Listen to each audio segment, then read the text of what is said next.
Major warning about 50-year mortgages.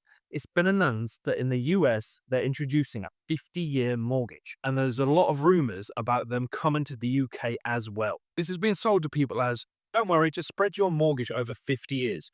It'll be cheaper each month. Mortgages used to be 20 years, then they went to 25, then they went to 30 years.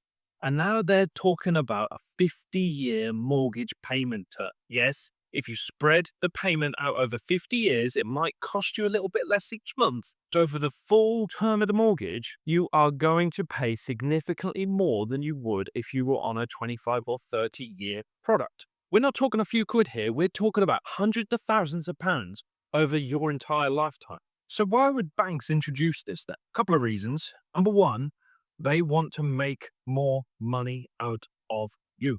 Number two, it's all about affordability on paper, not about helping you become wealthy or get ahead. If you can afford the monthly payment for longer, then you'll have your mortgage until death. And by the way, a mortgage is a two-part Latin word, mort and gage, death, pledge. So be careful of those long-term mortgages. Now, there is a major difference depending on what the mortgage is on. On your family home, it's a big problem. Your home is not an asset, it's a liability, because you're paying it out of your earned income from a job or a business.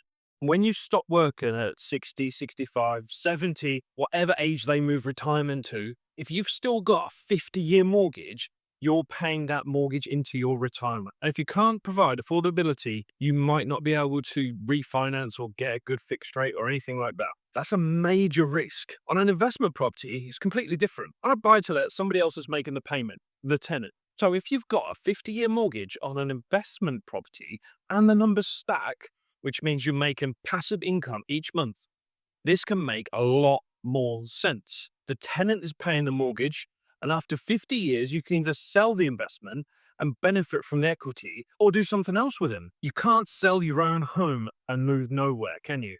You'd have to downsize or do something drastic. So front-loaded interest over 50 years on a family home is not a good idea at all. On a buy-to-let over 50 years, that can make a whole lot of sense if you know what you're doing. If you want to learn how to make, manage, and multiply money through property, build multiple streams of recurring passive income, and get your financial future secure, I recommend you join us at Property School. It is our global online platform to help people like you start or scale in property. We've got hundreds of hours of courses, resources, and masterclasses, and you can join for less than 40p a day, and that's less than a coffee a week. Just think about that. Plus, you can cancel anytime. We're not locking you into any ongoing contracts or anything like that, so there's no risk to you. And all you got to do to join is type into any browser property.school/go, and then just click join.